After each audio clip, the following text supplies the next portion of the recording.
It's been years since we've got an actual new weapon type in Minecraft, but now with spears, we got something to really bring the fast-paced hits back to combat. Hey yo, I'm Creato, and the Mounts of Mayhem drop could still do so much more for combat, so please hit subscribe if you're excited for the Mounts of Mayhem drop, because there's tons of new weapons that could be added, like daggers, which would be like a mini version of swords that would deal slightly less damage but would be able to attack much faster than a sword, which makes them pretty useful for getting lots of quick hits on mobs, which can start to add up in just a few short seconds. Plus the dagger would also take one less item to craft than a sword, which could make the difference between having something to attack with or not, depending on how much bank you got stashed up. But if the quick jabs with the dagger aren't enough damage, then you could also throw it to cause some damage from a distance. Just make sure to not miss, cause, well, that's your dagger gone now. But you won't need to worry about bad aim if you've got a longsword, since it's got much further reach, which lets you attack from a further distance than normal. And the longsword would also do more damage than a regular sword, but would attack at a slightly slower speed. And since the longsword has more reach on it, that means it can be used to your advantage for attacking enemies from a distance where they can't get to you. How's it feel now, huh, zombies? But just keep in mind, you would need to cough up a bit more items to make a long sword, which seems like a pretty fair trade for the extra reach if you ask me.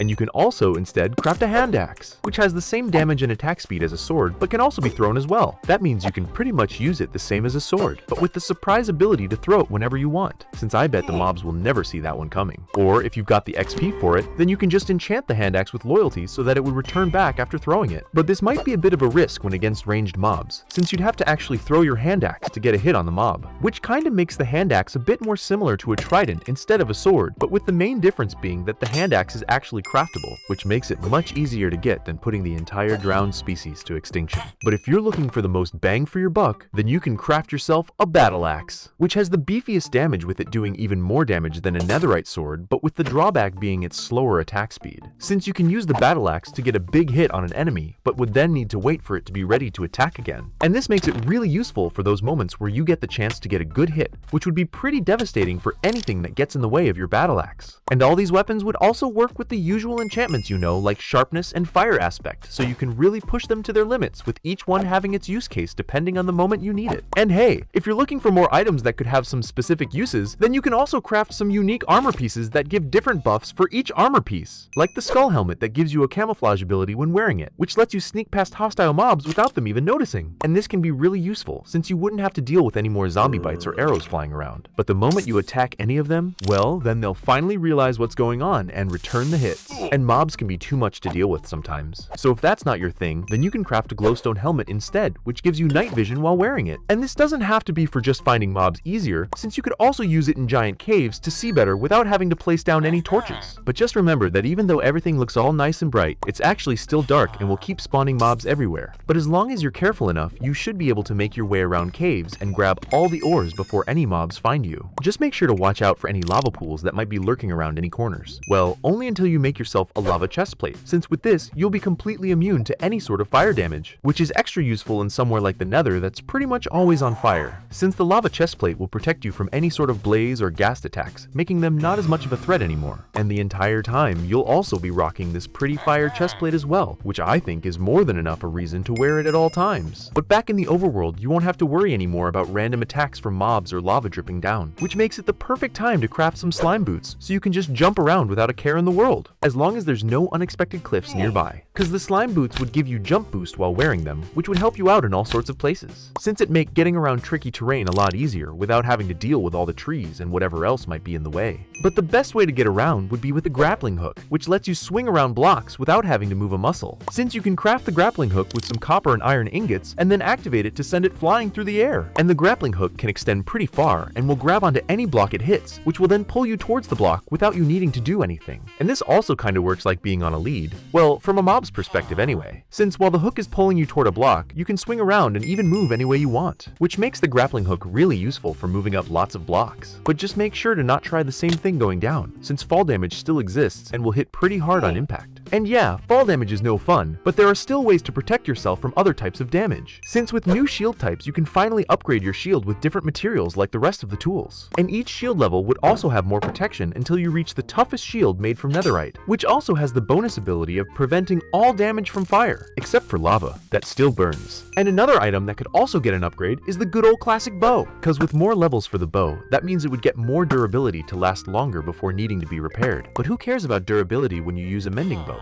right? Because the main difference between all the bows is that each one is able to charge up the arrow faster so you can snipe off a mob before it gets away. But the bows would also become heavier as they upgrade, which means it would further decrease your movement speed while the arrow is fully loaded. But all the real damage comes from the upgraded arrows that go all the way from wood to netherite. And you'll want to make sure to not miss any of your shots, because well, that's your hard-earned diamond flying right into a tree. But if spending diamonds on arrows isn't worth it, then you can instead use some different types of arrows with special abilities, like the ender pearl arrow, which isn't really for damage, since it lets you throw an ender pearl through an arrow way further than an ender pearl alone, which you could use to deal with a mob right in its face. Or you can also craft a blaze arrow, which ignites anything it hits without needing the flame enchantment. But this isn't just for mobs, since the blaze arrow also starts a fire where it lands, which might end up burning down an entire forest if you keep hitting the trees. But my favorite arrow has to be the explosive arrow, which takes the power of a TNT block and sends it flying through the air until it lands in a fiery crash. Cause with this arrow, you'll easily be able to snipe off a mob from afar without it ever knowing what happened. But with so many types of arrows, you're gonna need some way to store them all, which is exactly what a quiver is for, since it lets you store up to 4 stacks of arrows, and even wear them on your back like the pro archer you are now, right? But with the quiver equipped, you can also swap through the arrows while holding up your bow, so you can make sure to not use a harming arrow on a zombie anymore. And you could even dye your quiver any color you want to really make it your own. But my attention span ran out now, and arrows are kinda boring, which is actually perfect because you could instead use a dynamite stick to toss at mobs that have been getting in your way, since you can craft a dynamite stick from the same items as TNT, along with a few others for good measure. And for legal reasons, you didn't learn this from me, okay? But the dynamite stick is actually perfectly harmless on its own, since you'll also need a flint and steel in your offhand to ignite and throw it. And oh man, you definitely won't want to be where the dynamite stick lands, because this thing really does come crashing down in a bang. Pretty cool, huh? But how about tossing TNT from a happy ghast instead of doing it yourself? That way you can still say your hands are clean, because you would be able to drop down TNT from the happy ghast with it falling straight to the ground. Or you can also use fire charges to send out a fireball like the normal ghasts from the nether. And this one could actually change direction depending which way you're facing, because just look at this happy gas-powered war machine. I mean, it really doesn't get any cooler than that. But if you want even more options in your attacks, then you could also add some potion effects to your sword, which means that each hit with your sword would also give the same effect you added to the mob you hit. But you would first need to enchant your sword with the new potion load enchantment, and then load it up with the potion you want in your offhand. And the amount of potion hits you get would match the amount of potion bottles you put into your sword. But you would also get a bonus potion hit on your sword with a higher enchantment level. And when combined with the usual enchantments like fire aspect and sharpness, you could do some serious damage to mobs based on the enchant potion combo you go with. And another perfect combo is the Elder Trident, which combines the power of an Elder Guardian with a trident, because now you'll get an Elder Guardian eye after taking down one of them in the Ocean Monument. And you can then take this to a smithing table and add it to a trident to get your new and improved Elder Trident. And just like the Elder Guardian laser attack that tracks you down, the Elder Trident will also follow and strike mobs if you throw it close enough, which means you don't need to get a direct hit anymore, since the Elder Trident can pretty much fix your aim for you. But the Elder Trident also gains more power as you start to enchant it, because with loyalty, it'll be able to return the items dropped by mobs straight to your inventory, which saves the effort of having to walk all the way just to pick up the items. But the best enchant for the Elder Trident has to be Riptide, because it will also send out up to 3 tridents each time you use the Riptide dash, depending on the enchantment level. And this pretty much means you'll get a ton of items without any effort, since the Elder Tridents will attack mobs and bring back all their loot for you while you keep on dashing around the place. And hey, if you're going to be doing all that dashing, then you might want to carry around some totems in case you run into anything that puts up a fight, because with some new types of totems, you'll have more options to choose from based on what type of effect you want to get. And these totems would use the powers of different mobs to give you an effect that matches the mob, like the Exploding Totem, which you get by surrounding a regular totem with gunpowder to use the creeper's ability to your advantage. And this means that when the totem gets activated, it'll explode right where you are to blast away any mobs in the way. But don't worry, since the explosion won't even cause a single scratch to you, but will definitely send mobs flying away. But if you don't want to cause an explosion, then you could instead use a teleporting totem, which teleports you back to your spawn when the totem activates. And this pretty much means that the teleporting totem will be guaranteed to get you out of a fight by taking you back to safety. And honestly, I could think of all sorts of awkward situations where I could have used this totem myself. But you could also use a ghastly totem, which will give you the levitation effect to send you up to the clouds. Well, at least for a couple seconds anyway,